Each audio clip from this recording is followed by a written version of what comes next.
나이다. 아멘.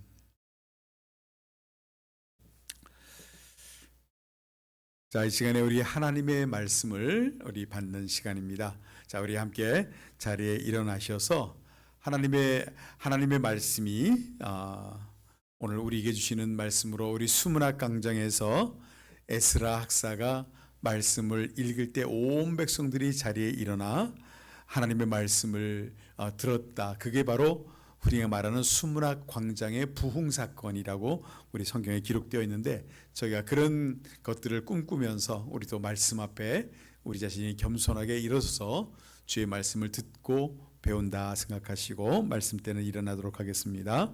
자, 요한복음 9장 1절부터 14절까지 말씀 같이 봉독하시면서 하나님이 우리에게 주신 말씀을 들을 수 있기 바랍니다. 예수께서 길을 가실 때에 날때부터 맹인된 사람을 보신지라. 제자들이 물어 이르되 랍비여, 이 사람이 맹인으로 난 것이 누구의 죄로 인함이니까? 자기니까 그의 부모니까? 예수께서 대답하시되 이 사람이나 그 부모의 죄로 인한 것이 아니라 그에게서 하나님이 하시는 일을 나타내고자 하심이라. 때가 아직 낮음에 나를 보내신 이의 일을 우리가 하여야 하리라. 밤이 오리니 그때는 아무도 일할 수 없느니라. 내가 세상에 있는 동안에는 세상의 빛이로라. 이 말씀을 하시고 땅에 침을 뱉어 진흙을 이겨 그의 눈에 바르시고 이르시되 실로암 못에 가서 씻으라 하시니, 실로암은 번역하면 보냄을 받았다는 뜻이라. 이에 가서 씻고 밝은 눈으로 왔더라. 이웃 사람들과 전에 그가 거리는 것을 보았던 사람들이 이르되 이는 앉아서 구걸하던 자가 아니냐? 어떤 사람은 그 사람이라 하며 어떤 사람은 아니라 그와 비슷하다 하거늘 자기 말은 내가 그라 하니, 그들이 묻되 그러면 내 눈이 어떻게 떠졌느냐? 대답하되 예수라 하는 그 사람이 진흙을 이겨 내 눈에 바르고 나더러 실로암에 가서 씻으라 하기에 가서 씻었더니 보게 되었노라. 그들이 이르되 그가 어디 있느냐? 이르되 알지 못하노라 하니라. 그들이 전에 맹인이었던 사람을 데리고 바리새인들에게 갔더라. 예수께서 진흙을 이겨 눈을 뜨게 하신 날은 안식일이라.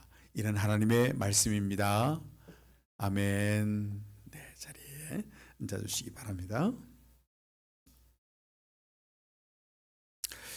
제가 2주 전에 이 본문의 앞부분의 말씀을 가지고 운명을 섭리로 바꿔라 하는 제목의 말씀을 드린 적이 있습니다.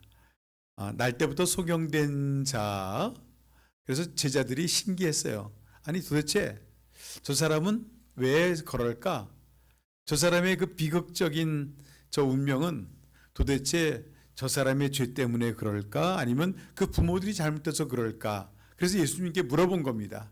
이 사람이 이렇게 된 거는 저 사람이 뭘 잘못해서 그럽니까? 아니면 부모가 잘못해서 그런 겁니까?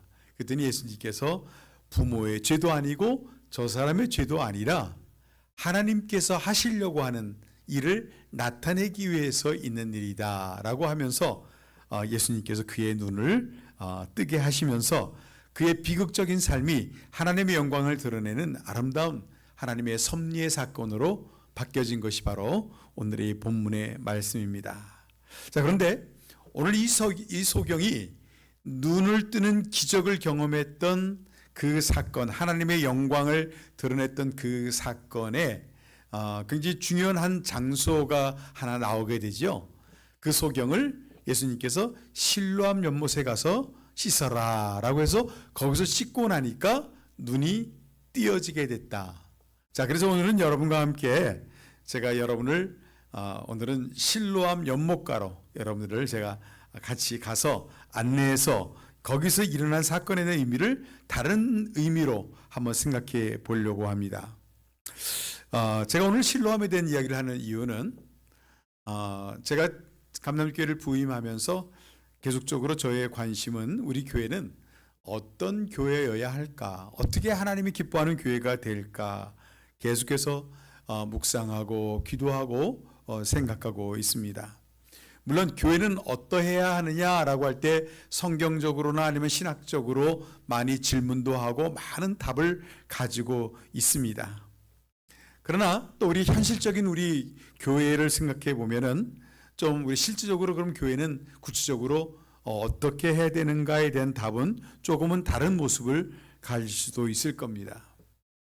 여러분, 이 교회는 지난 30년 동안에 많은 성도들에 의해서 교회를 지켜왔고 헌신해 오면서 여기까지 와서 지금 우리가 그렇게 예배를 하며 섬기는 교회가 됐습니다.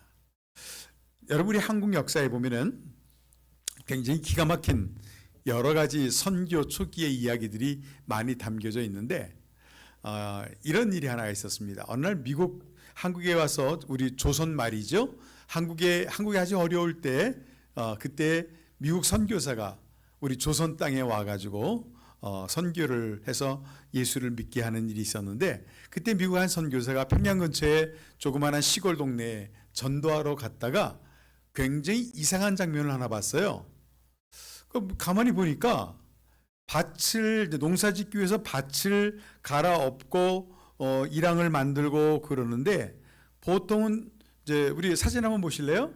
보통은 이렇게 소가 앞에서 끌고 뒤에 있는 사람들은 쟁기를 잡고 그래서 밭을 갈아엎거나 아니면 씨를 심을 수 있도록 이렇게 밭을 만들지 않습니까?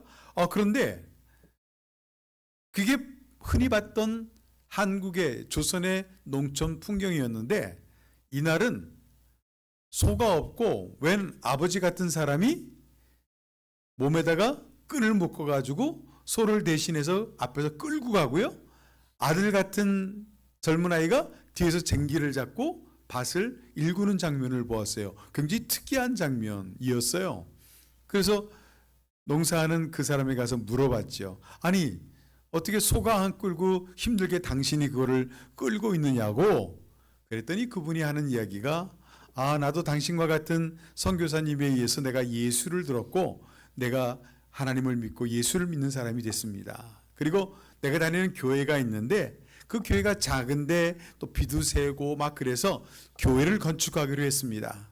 그래서 온 성도들이 함께 힘을 모아서 교회를 건축하는데 나도 좀 건축하는 일에 참여를 하고 싶기는 한데 우리가 가진 게 별로 없지 않습니까? 그러니까 집에 생각해 보니까 우리 집에서의 가장 비싼 재산 목록 1호를 생각해 보니까 이 소가 제일 값나가는 그런 재산 넘버 원이라는 걸 알게 되었고 그래서 그 소를 팔아서 교회 건축하는 데 드려고 그래서 소가 없으니까 농사를 져야 되니까 내가 할 수 없이 내가 이 쟁기를 몸에다 묶고 끌게 되었습니다 라고 이야기를 하게 됩니다. 그 미국 선교사님이 자기들이 복음을 전했지만은 이 세상에 이런 일도 있구나. 세상에 이런 하나님의 헌신된 사람들이 이 조선 땅에도 있구나. 그래서 여러분 이 이야기를 미국 선교사에 의해서 선교 초기에 조선 땅에 있었던 많은 선교에 관한 이야기, 선교 열전을 쓴 책에 이 이야기가 소개가 되어집니다. 여러분 굉장히 참 놀랍고 감동적인 이야기입니다. 우리들의 신앙을 시작했던 우리들의 신앙의 선조들이 그렇게 신앙생활을 했고 그렇게 세워진 교회들을 순교하며 목숨을 걸면서 그 교회를 지켜왔던 게 특별히 우리 대한민국의 한국의 어떤 선교 역사이고 신앙의 역사입니다.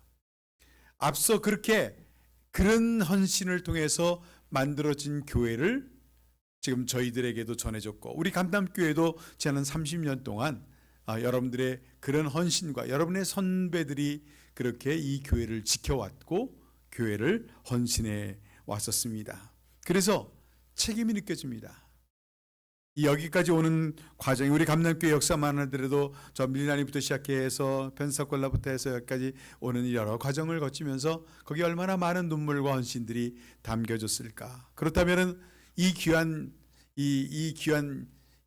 교회의 역사와 자산들을 또 우리는 어떻게 꽃을 피워서 우리 후손들에게 또 넘겨줄까.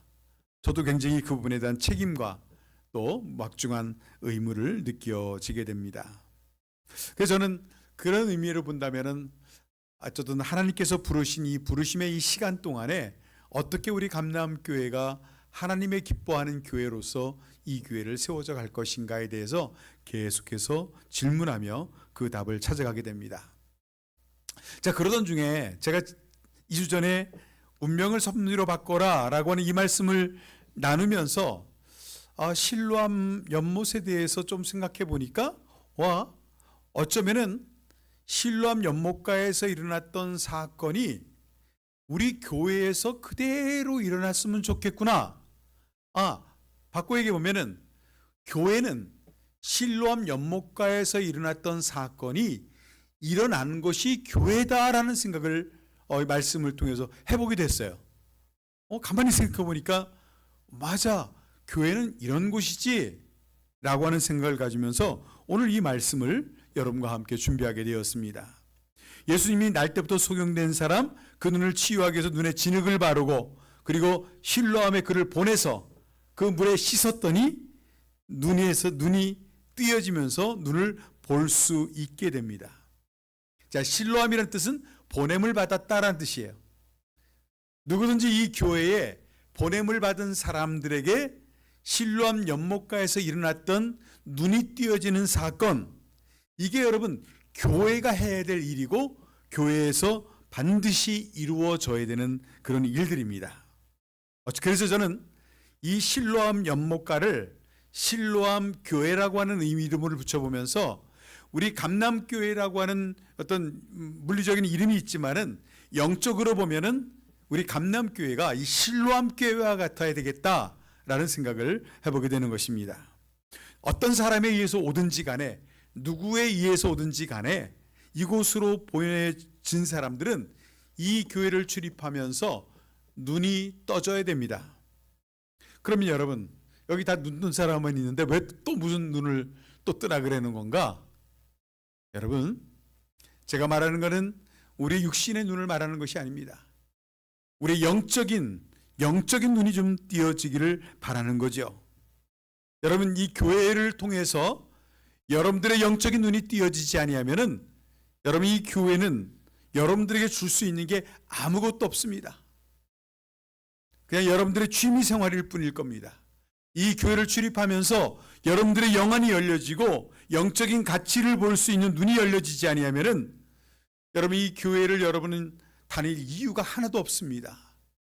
이 교회보다 훨씬 재미난 곳도 많고 훨씬 더 맛있는 것 주는 데도 많고 여러분들 더 평안하게 즐길 수 있는 장소들은 세상에 얼마든지 많습니다. 근데 여러분들이 이 시간에 이 자리에 있는 이유, 제가 이 자리에서 여러분들에게 하고자 하는 그 이야기는 결국은 여러분, 우리의 눈이 띄어져야 된다는 겁니다. 자, 예를 들면 우리 성경에 사도 바울 사도가 되기 전에 그의 이름은 사울이었어요. 근데 그는 많은 공부를 했던 사람이고, 그런데 오늘 예수에 대한 얘기를 들어보니까 말도 안 돼요. 그래서 이건 잘못됐다, 하나님을 모욕하는 거다, 그래가지고 이 사울이 예수 믿는 사람들을 핍박하고 예수 믿는 사람을 잡아서 옥에 가두고 죽이고 하는 일을 앞장서서 했던 사람이에요. 예수 믿는 사람들을 죽이려고 했던 사람이죠. 근데 어느 날 그런 일을 위해서 다메섹으로 가던 중에 거기서 빛 가운데 예수님을 만나게 됩니다. 만나고 나서 그의 눈이 어두워지고 골방에 있던 때 하나님께서 아나니아라는 선지자를 보내서 그를 위해 기도해 주게 합니다. 그래서 아나니아가 순종해서 그에게 손을 얹고 안수할 때에 성경에 기록된 것은 그의 눈에서 비늘 같은 것이 떨어지면서 비로소 그의 눈이 열리게 되고 영안이 열리게 되고 예수 그리스도가 어떤 분인지를 비로소 알게 됩니다. 그래서 여러분, 사도 바울은 그 이후부터 사도행전의 역사부터 뒤에 많은 성경의 이야기가 사도 바울에 의해서 쓰여질 뿐만 아니라 엄청나게 많은 선교적인 역사와 그 많은 기사와 이적을 드러내는 그런 위대한 사도가 됩니다. 예수 믿는 사람을 죽이려고 했던 사람에서 그의 눈이 띄어지고 나니까 예수 때문에 기꺼이 죽겠다는 사람으로 그의 인생이 바뀌어진 거예요. 이게 바로 눈이 띄어진다고 하는 겁니다. 이 땅에 있는 것이 모든 건 줄 알았던 것이 어느 날 눈이 띄어지고 나니까 하나님의 나라가 보여져요. 하나님의 영광이 보여집니다. 여러분, 이것이 바로 교회입니다. 이런 역사가 나타나는 것이 바로 교회입니다. 우리의 눈이, 이런 영적인 눈이 띄어지기 전에는 우리 사람들의 본질적인 죄악성 때문에 우리는 끊임없이 남의 눈에 티끌이 보여요. 지적질하고 판단하고 정죄하고 비판하고 비난하고 그냥 훈수 두려고 하고 모든 게 자기 기준으로 남을 탓하려고 합니다. 이게 일반적인 사람들이에요. 그런데 하나님 안에서 우리의 영적인 눈이 띄어지게 되면 남의 눈에 티끌이 보이는 게 아니라 내 눈 안에 있는 들보, 이 엄청난 대들보 같은 그 엄청난 문제가 드디어 보여지기 시작합니다. 이게 바로 변화예요. 남의 눈에 티끌이 아니라 나의 들보, 남을 지적했고 타박하고 정죄했던 그 손가락이 자기 가슴을 치면서 내 탓입니다. 내 잘못입니다. 나의 문제입니다. 여러분, 이렇게 내 가슴을 치는 마음으로 바뀌어지는 게, 이게 눈이 띄어지는 거예요. 비로소 내가 보여지고 내가 얼마나 하나님 앞에 죄인인가 하는 것을, 베드로가 주님을 만나는 순간에 주님, 나는 죄인입니다, 나를 불쌍히 여겨달라고 했던 것처럼요, 예수를 만나면 그런 손가락이, 남을 향해도 손가락이 자기를 향해 옮겨지는 게, 이게 눈이 띄어지는 모습들입니다. 우리 성경에 보면은 구약에 살인하지 말라, 간음하지 말라, 도둑질하지 말라, 뭐 거짓 증거하지 말아라, 뭐 기타 등등이 많죠. 그래서 구약에 보면은 율법이 대부분 뭐 하지 마라, 하지 마라, 하지 마라. 우리가 그거 안 하면은 굉장히 선한 사람 같고 율법을 잘 지키는 좋은 신앙인처럼 보였을 겁니다. 근데 예수님 이후부터 예수님은 하지 말라는 것보다 하라는 게 많아요. 예수님은 사랑하라, 기뻐하라, 감사하라, 용서하라, 낮아져라, 겸손하라, 섬겨라. 자, 이런 얘기들로 가득 차 있습니다. 이전에는 하지 말라고 하는 것을 하게 되면은 잘못일 것, 죄책감이 느꼈지만, 이 은혜 시대에 와서 사랑하라고 하는 것을 하지 않으면 여러분 죄책감이 느껴지나요? 기뻐하라고 했는데 내가 기뻐하지 않았다고 해서 여러분 그것 때문에 가슴을 치면서 통곡하고 내 잘못입니다라고 여러분 가슴을 찢고 회개하나요? 낮아지고 겸손하고 섬기라고 했는데 그거 좀 안 했다고 여러분 죄책감이 느껴지고 그것 때문에 가슴이 떨리고 양심이 흔들리고 좀 그러나요? 만약에 여러분 우리에게 그런 것이 없다면은 여러분 우리는 심각한 거예요. 하지 말라는 것을 하는 것도 잘못이지만은 하라고 하는 것을 하지 않는 것도 우리에게는 잘못인 것을 아는 게, 그게 바로 우리 눈이 띄어진다고 하는 의미예요. 이게 바로 여러분 우리가 마음속에 우리의 영혼이 살아나게 되면, 우리의 눈이 띄어지게 되면 이런 것들에 대한 아픔들이나 문제가 비로소 느껴지게 되고 알게 됩니다. 그러니까 여러분 우리가 교회를 다녀도 교회 이 안과 밖이 다르지 않다면은요, 여러분 내가 심각하게 영적으로 병이 들었다는 것을 빨리 깨닫고 알으셔야 돼요. 인정하셔야 돼요. 그래서 여러분 이 교회를 출입하면서 여러분 주일날 이어서 예배를 드리고 그냥 돌아가면은 이것으로 끝나느냐? 여러분 그렇게 예수 믿으려면은 이전에 했던 것과 크게 다르지 않은 거예요. 여러분 여러분 예수 잘 믿으셔야 돼요. 이 땅에 너무나 거짓된 것들이 많고 우리들의 미련함과 우매함 때문에 하나님의 교회에서 성령이 떠나고 하나님의 역사가 더 이상 초대교회처럼 일어나지 아니하고, 제가 전에 말씀드린 것처럼 싸우면은 여기가 교회인 줄 알아 싸우게? 이런 세상의 비난 소리를 듣고 있고 기독교를 개독교라고 말하고 있는 그런 시대에 우리가 살고 있는 거예요. 교회를 다니고 있는 우리 안에 그런 영적인 감동을 잃어버렸기 때문에 그런 거예요. 여러분, 우리가 문둥병이라고 말하는 그 병이 왜 이렇게 저주스러운 병처럼 느끼는지 아세요? 문둥병에 걸리면요, 손에 마비, 신경들이 다 죽어가지고 어느 날 갑자기 손가락이 그냥 뚝뚝 떨어져 나가도 하나도 아프지 않아요. 여기가 푹 파지고 얼굴도 푹 파지고 몸이 그냥 깨어지고 부서지는 그런 상황이 돼도 아픔을 느끼지 않아요. 이게 여러분 문둥병입니다. 여러분, 우리가 육신의 문둥병이 두려운 것이 아니라 우리의 영혼의 문둥병이 정말 두려운 거예요. 사랑하라고 했는데 사랑하지 못한 것 때문에 내 가슴이 아픔이 있고도 찔림이 없다 그러면 이게 바로 우리가 영적 문둥병에 걸린 거예요. 하나님의 은혜가 없이도 나는 아무런 문제 없이 살다고 느낄 수 있다면은 이게 바로 영적인 문둥병에 걸린 거예요. 이것을 내가 깨닫지 못하면은 참 가슴 아픈 일입니다. 우리 영혼이 무뎌진 것이고 우리 영혼이 죽은 겁니다.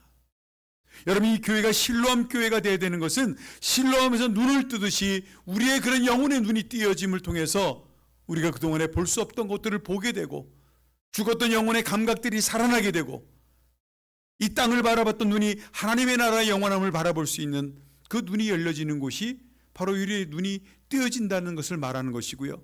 실로암 연못가에서 눈을 떴다고 하는 사건들은 그것이 이 교회에서 이루어져야 된다는 것은 바로 그런 의미들을 말하고 있는 겁니다.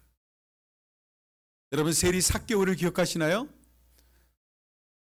세리, 남의 세금을 걷어서 로마에다 바치는 사람이니까 미움을 당했죠. 더 미운 거는 50만 갖다 바치면 되는데 100을 걷어가지고 50은 지가 가져요. 그러니까 이스라엘 사람들이 미워하죠. 아주 죄인처럼 여기지요. 근데 그 세리의 그의 마음속에 그런 짓을 하고도 마음에 뭔가 허망한 마음, 허전한 마음, 헛된 마음 때문에 주님을 향한 갈망이 있었어요. 어느 날 예수님이 자기네 마을에 온다는 걸 보고 나도 이 주님을 좀 만나고 싶다, 알고 싶다. 그런데 군중들에 쌓여있는 그 주님을 뚫고 들어갈 수가 없어요. 사람들이 싫어하기도 했지만은 키가 너무 작아가지고 아무리 팔짝팔짝 떠도 예수님이 안 보여요. 방법이 없을까? 웬만한 사람이면은 그냥 포기하고 갔을 텐데 삭개오는 어떻게 하든지 주님을 만나야 되겠다는 생각에 옆에 있는 뽕나무가 있어 뽕나무에 올라가서 그 위에서 예수님을 바라보다가 주님과 눈이 마주칩니다.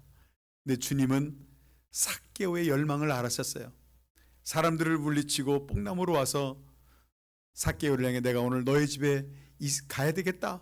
어서 오십시오. 그러면서 주님은 그 집에 가면서 오늘 구원이 이 집에 이르렀다. 삭개오가 그렇게 해서 주님을 만나서 구원받는 역사가 일어나게 되고 자기의 것을 남의 것을 빼앗던 것을 4배로 갚고 섬기고 나누고 그런 삶을 바꾸게 됩니다. 어느 날 삭개오에 대한 이야기는 그걸로 끝나지만 그 뒤에 전설처럼 나오는 얘기가 하나 있어요. 삭개오가 그날 이후에 매일 아침마다 양동이에다 물을 길어가지고 어디론가 갑니다. 그랬더니 그 부인이 도대체 이 양반이 도대체 매일 아침마다 어딜 가는 건가 궁금해 따라가 봤더니 바로 삭개오가 올라갔던 뽕나무, 거기를 올라가서 뽕나무에다가 물을 주는 거예요. 그리고 빗자루로 나뭇잎을 다 쓸어내고 주변을 깨끗하게 합니다. 당신 와서 무슨 짓이냐 그랬더니 내가 여기가 바로 이 뽕나무가 내가 주님을 만난 자리야. 그러면서 그것을 소중히 여기고 그것을 가꾸는 모습을 보게 된 겁니다. 어쩌면 삭개오에게는 그 뽕나무가 실로암이고 그 뽕나무가 그에게는 교회인 것입니다. 그에게 새로운 영적인 눈이 열려지고 삶의 지경이 새롭게 열려지는 순간이었기 때문에 그게 바로 삭개오에게는 교회였죠. 그게 바로 실로암 연못인 겁니다. 사랑하는 여러분, 삭개오 말고 뽕나무를 올라갔던 사람이 삭개오만이었겠습니까? 수없이 많은 사람들이 뽕나무를 올라갔을 겁니다. 실로암 연못가를 다닌 사람이 오늘 이 눈먼 소경 이 사람뿐이었겠습니까? 실로암 연못가를 헤매고 돌아다니며 그곳을 서성거렸던 사람들이 얼마나 많았겠습니까? 여러분, 우리 교회를 밟고 이 교회를 출입했던 사람들이 수천, 수백, 수만 명이 됐을지도 모릅니다. 이사야 선지자를 통해 하는 말씀처럼 우리가 우리의 성전 뜰만 밟는 일들이 계속 반복되는 일들이 얼마나 많았겠습니까? 근데 이 삭개오처럼 내가 여기서 구원함에 이르렀고 여기서 주님을 만나고 여기서 영원한 가치를 발견했다는 그 소중함을 간직할 수 있는 눈이 띄어지는 그 사건을 경험한 이들은 없었던 거예요. 그 뽕나무에서는 삭개오뿐이 없었고요. 그 실로암 연못에서는 이 눈먼 소경 이 사람뿐이 없었던 겁니다. 여러분, 저는 여러분과 함께 신앙의 길을 걸어가면서 과연 제게 얼마나 많은 시간들이 제게 주어질지 저는 모릅니다. 제가 이 자리에 여러분과 함께 믿음의 길을 갖고 여러분의 믿음의 길을 안내하고 있는 목회자의 입장에서 보면은 하나님이 여러분과의 만남이 굉장히 하나님의 특별한 부르심이라고 생각해요. 대신 저는요, 솔직함하면 이런 각오는 있습니다. 저는 여러분들과 함께 믿음의 길을 가면서 이전에 있던 어떤 교회들처럼 그렇게 시희낙낙하면서 안전하게 그냥 그렇게 시간만 보내면서 그렇게 시간을 여기서 쓸 생각은 추호도 없습니다. 차라리 제가 선교지에 가서 한 영혼이라도 구원하는 게 낫죠. 그럼에도 불구하고 제가 오늘 하나님께서 저를 이곳에 보내셨다라면은 분명히 하나님은 제 마음도 아시지만은 저를 통해서 여러분들에게 하시고 싶은 얘기가 있으신 거예요. 여러분, 이런 시간 속에서 여러분들을 그냥 이 땅에 많은 교회 중에 또 하나의 교회, 이 땅에 많은 성도들 중에 또 하나의 성도, 그 정도로 여러분과의 만남의 시간을 이어져 간다면 저는 당장이라도 그만두고 싶어요. 그렇게 시간을 보내고 싶은 생각은 없습니다. 그러나 저는 여러분들을 향해서 여러분들의 영혼의 목자로서 최선을 다하고 싶은 것은 이런 하나님이 여러분들을 부르시고 여러분들을 실로암 목가로 보내셔서 눈을 뜨게 하고 싶은 주님의 간절한 소망을 저는 여러분들에게 전해주고 싶고 여러분들은 그걸 붙잡으셔야 돼요. 제가 어제 우리 젊은 사람들만 모여서 우리 함께 모임을 가지면서 제가 마지막에 그렇게 당부했어요. 여러분, 우리 교회에 하나님의 성령의 바람이 조금씩 일어나고 있는 걸 여러분 아십니까? 그럴 때 여러분이 하셔야 될 일은 그걸 바라보고 와 박수만 치고 있을 것이 아니라 여러분이 접혀있던 날개를 피셔야 됩니다. 그 날개가 그 기류를 맞아서 그래야 높이 날 수가 있는 겁니다. 여러분, 저는 여러분들에게 그런 요청을 합니다. 여러분들의 삶에 바쁘시죠? 쉽지 않은 환경과 조건들이 있을 겁니다. 여러분들의 할 일도 많을 겁니다. 그러나 여러분, 하나님에 대한 우선순위를 갖지 못하면은 하나님도 여러분들에 대해서 우선순위로 대할 수가 없을 겁니다. 너희들이 여호와를 인정하라. 그러면 하나님도 우리를 인정하고 존귀 여기겠다고 하셨습니다. 여러분, 그런 의미에서 본다면은 여러분이 눈을 뜨기 위해서 여러분 아직도 나는 영적인 눈먼 소경이라고 하는 걸 인정하시면서 여러분의 눈을 열어서 티끌에서 내 들보를 보고 순간에서 영원을 보고 땅에서 하나님의 나라를 볼 수 있는 눈이 확확 열리셔야 돼요. 그래야 내가 주님을 향한 갈망이 생기고 목마름이 생기고 배고픔이 생기는 겁니다. 그 가운데서 우리에게 일어날 수 있는 것이 기사와 이적입니다.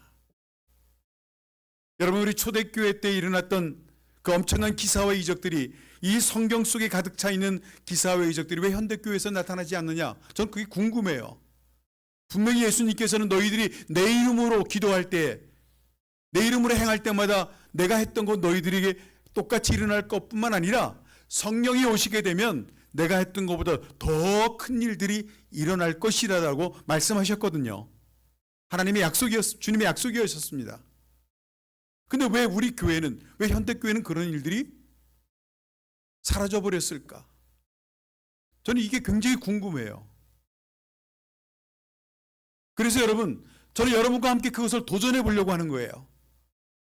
하나님이 원하시는 조건들을 맞추어 가면서 하나님의 부르심 속에 가면서 우리는 그런 일들을 준비해 가고 그의 길을 만들어 놓는다면은, 주님을 향한 시온의 대로가 열리게 되면은 그 대로를 통해서 하나님 우리에게 틀림없이 일하시고 역사하심을 통해서 기적이 아주 특별한 몇십 년에 한 번씩 일어나는 정도가 아니라 기적이 상식이 되고 우리 일상적인 삶에서 하나님의 놀라운 역사를 보고 놀라운 간증들이 일어나는 역사들이 나는 우리 교회에서 나타나기를 바랍니다.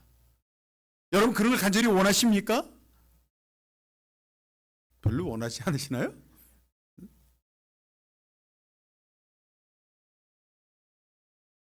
베드로와 요한이 예수님이 이 땅에 승천하시고 난 다음에 성령이 임하셨죠. 마가의 다락방에 성령이 충만하게 성령을 체험하고 난 다음에 베드로와 요한이 기도하러 성전에 올라가다가 성전 입구에 앉아있는 한 안진뱅이를 만나 안진뱅이가 한 푼 줍시오 돈을 구걸하는 장면을 보게 됩니다.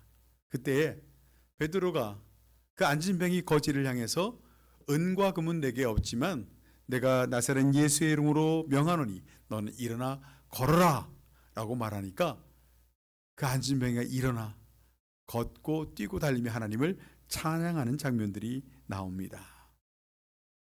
기도하러 성전에 갈 때에 마가복음 9장에 보면은 한 아버지가 아들이 귀신 들린 것 때문에 고통을 받고 예수님께 데려 나옵니다. 제자들이 이것저것 다 해봤지만 안 돼요.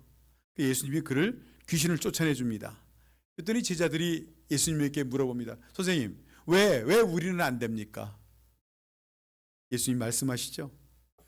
기도 외에는 이런 유가 나갈 수 없느니라.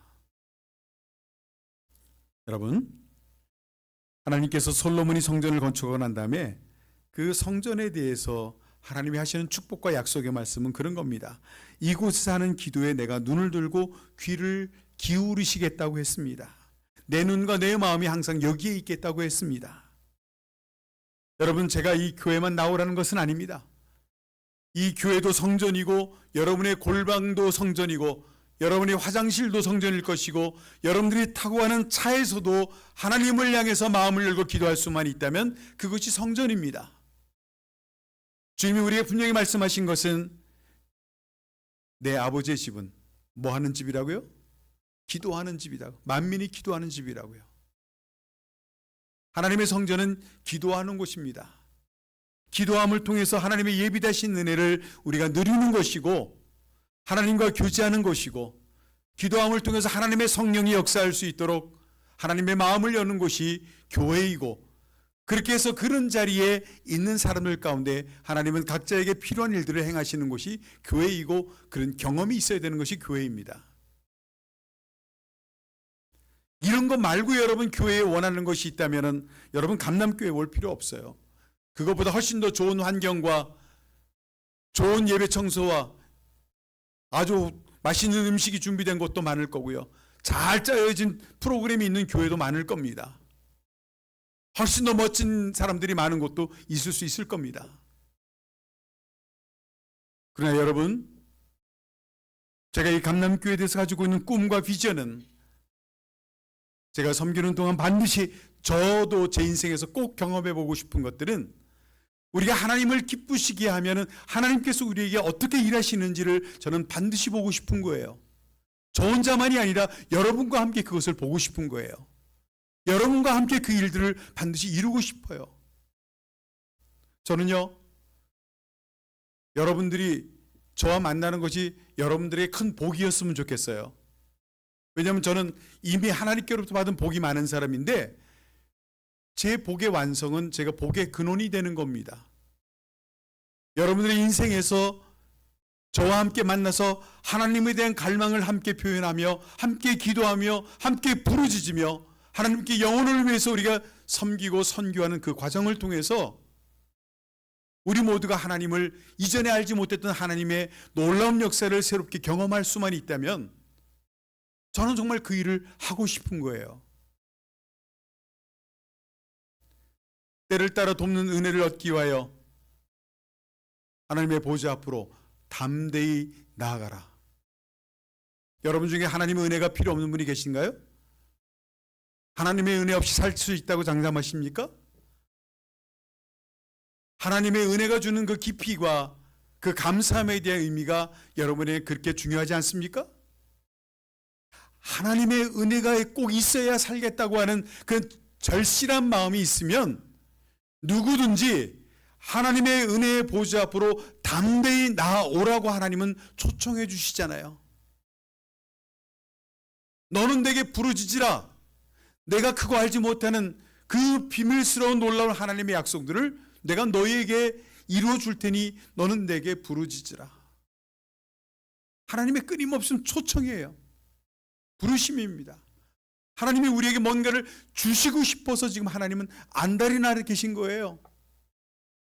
그러니까 여러분, 이런 하나님의 마음을 이해한다면은 우리가 그렇게 신앙생활할 수는 없는 거예요. 대가를 치르셔야 돼요.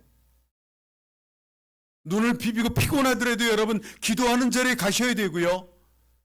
바쁘고 분주해서 내가 할 수 있는 일이 아무리 많아도요, 내가 손해를 보는 한이 있더라도, 잃어버리는 한이 있더라도 하나님께 드려야 될 하나님의 영역과 하나님이 드려진 거룩한 구별됨에 대한 시간과 삶이 있어야지요. 그래야 여러분 진짜 우리가 예수쟁이로서의 삶을 살아가는 거예요. 누구든지 나를 따라오려거든 자기 십자가를 지고 나를 따라오라. 그런 대가를 치르지 않고 예수 믿으려고 그러면은 그냥 교회 다니는 사람이에요. 하나님의 사람으로 살 수 없고 예수의 제자도 될 수 없는 겁니다. 우리는 하나님께 그렇게 하나님 앞에 우리의 삶을 부어드릴 수 있는 헌신이 있을 때 하나님은 그들을 통해서 하나님의 역사를 함께 일하는 동역자로 삼으시는 거죠. 여러분, 우리가 이런 경험이 있어야 이제 교회는 여러분 두 가지가 다 활발하게 일어나야 됩니다. 하나는 모이는 것. 교회는 이 모이는 교회와 흩어지는 교회가 건강하게 있어야 돼요. 마치 우리 심장처럼요. 이 심장의 역할이 뭡니까? 온몸에 혈관을 통해서 온몸에 있는 노폐물들을 다 가지고서 피에다 실어가지고 심장으로 가져옵니다. 그 심장에서 노폐물들을 처리하기 위해서 폐로도 보내고 간으로도 보내고 여러 곳으로 보내면서 각자가 노폐물 잘못된 것들을 다 처리를 해요.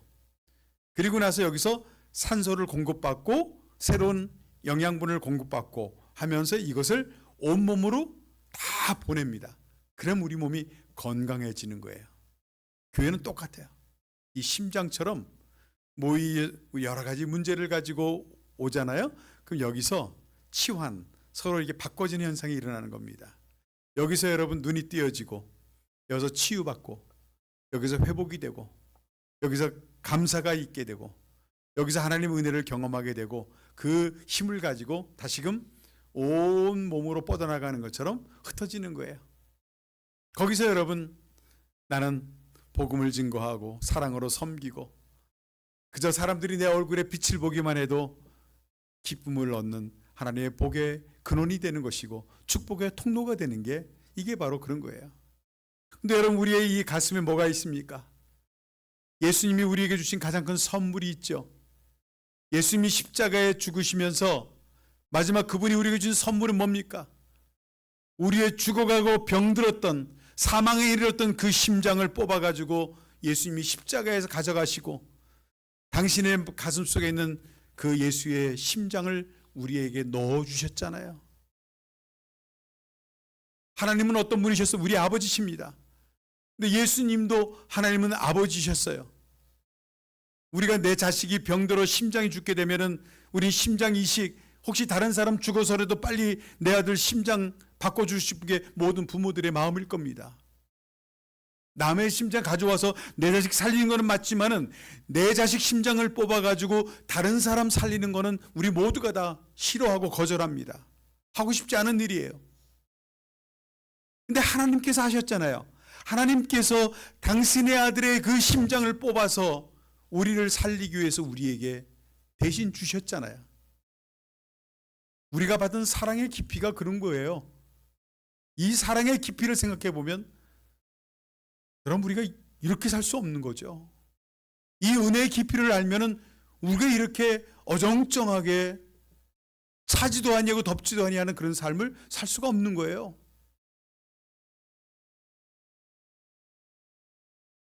사랑하는 여러분,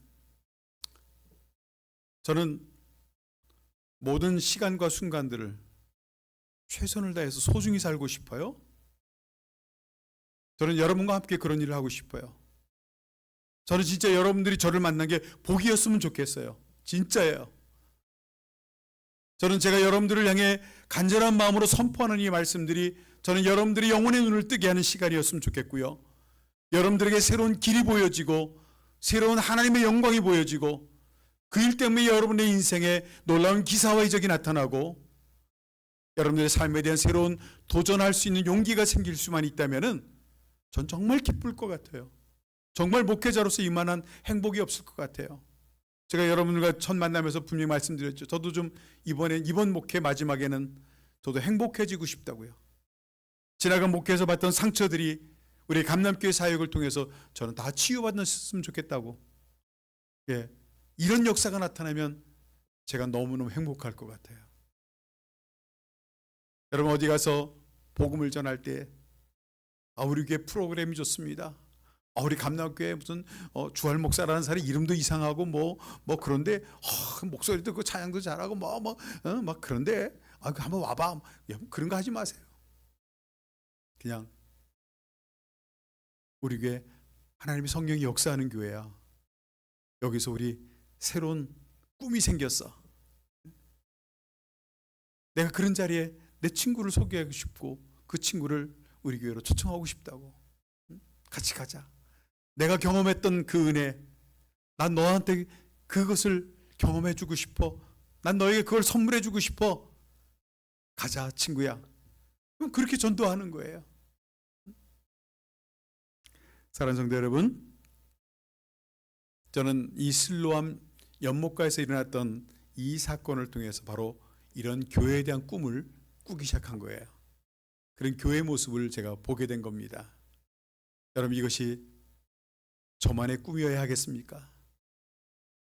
저는 우리 모두가 함께 그 꿈을 함께 꾸는, 그리고 꿈이 이루어질 수 있는 그날을 위해서 귀하게 삶을 드리고 헌신해가는 그 과정, 여러분과 함께 그 길을 걷고 싶은 것뿐입니다. 여러분 그러기 위해서는 여러분 주님을 향한 간절히 원하는 갈망, 주님의 말씀을 향한 배고픔, 주님의 영원한 생명수에 대한 목마름, 이런 것들이 있으셔야 돼요. 여러분의 나이가 젊은 나이가 아닙니다. 이제는 우리가 어쩌면은 지나간 날보다도 앞으로 살 날이 훨씬 더 적을지도 모릅니다. 그것도 보장한 것은 없을 겁니다. 근데 여러분이 마지막 밤하늘에 조명탄이 팍 쌓아 올려가지고 한번 팡 터지면서 빛을 한번 쫙 그냥 밝혀주고 싹싹 그러지잖아요.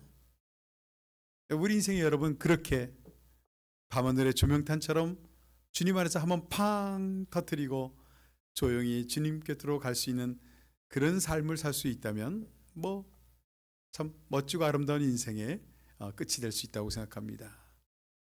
그러니까 여러분 도전하십시오.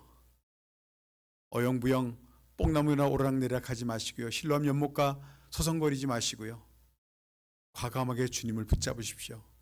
그리고 기도하는 자리로 나아가십시오. 하나님은 여러분들에게 이미 예비하신 은혜가 있고 약속하신 은혜가 있습니다. 이 모든 하나님이 약속하신 은혜가 여러분들의 삶에 아름답게 열매 맺기를 주의 이름으로 축원합니다. 기도하겠습니다. 하나님의 은혜를 감사합니다. 실로암 목가에서 일어났던 이 사건이 우리 교회에서도 동일하게 일어나기를 소망해 봅니다. 우리가 그렇게 주님을 부르짖고 주님을 갈망하며 주님의 옷자락이라도 붙잡고 싶은 열망을 가지고 주님께 나아가고자 할 때 하나님께서 이 감남교회 안에 새로운 실로암의 역사가 나타나게 하시고 새로운 하나님의 놀라운 계획하심이 성취되는, 하나님의 약속이 열매를 맺는 그런 아름다운 역사를 볼 수 있는 시간이 되게 하여 주시옵소서. 오늘 이 말씀을 들은 모든 성도들의 마음속에 이런 주님을 향한 거룩한 갈망이 일어날 수 있도록 우리의 눈이 열려지게 하여 주시고 우리의 심장이 다시 한번 예수의 심장으로 두근거리고 뛰어날 수 있는 그런 은혜를 베풀어 주시옵소서. 예수님의 이름으로 기도드리옵나이다. 아멘. 자, 우리 찬송가 시온성과 같은 교회